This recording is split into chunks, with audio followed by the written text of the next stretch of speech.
Hello and welcome to the Hardcore Soft Skills Podcast Skills Coaching episode. In these short episodes, we review actionable tips and tools so we can improve on specific skills. This week, we talk about confidence.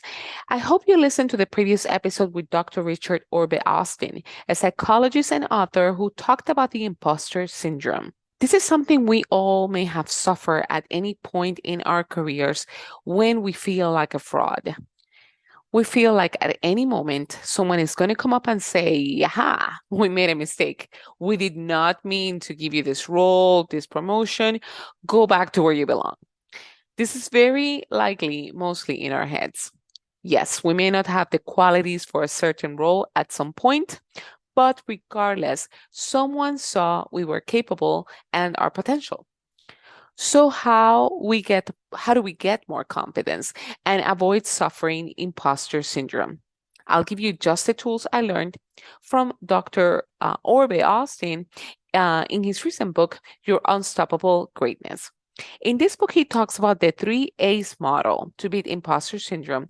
And these 3A's are agency, assessment, and actualization. Agency is about the realization that we are capable of breaking from this cycle. One thing he mentioned in this episode is about building a dream team, a group of people who will be our supporters to break from this cycle. There are specific roles for this dream team, and these are we need a mentor, a cheerleader, a grounder, or that is a person who helps us put things into perspective. We need an action planner who helps us define what steps to take, and the big picture person. If we look closely, we probably have a few of those people already in our team. Let them know you need their help in this journey.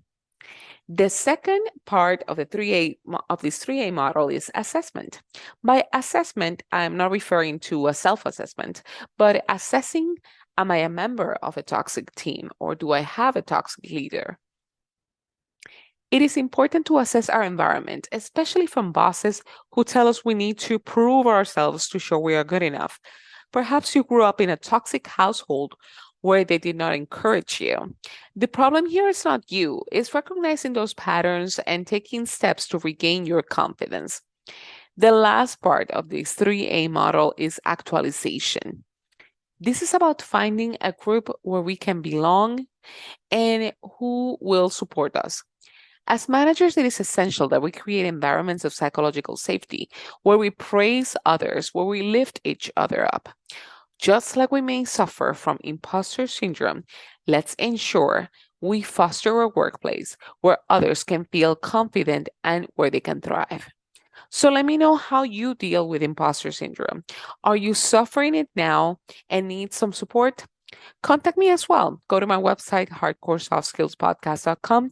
And for more resources, sign up to my newsletter via the website. And thank you for listening.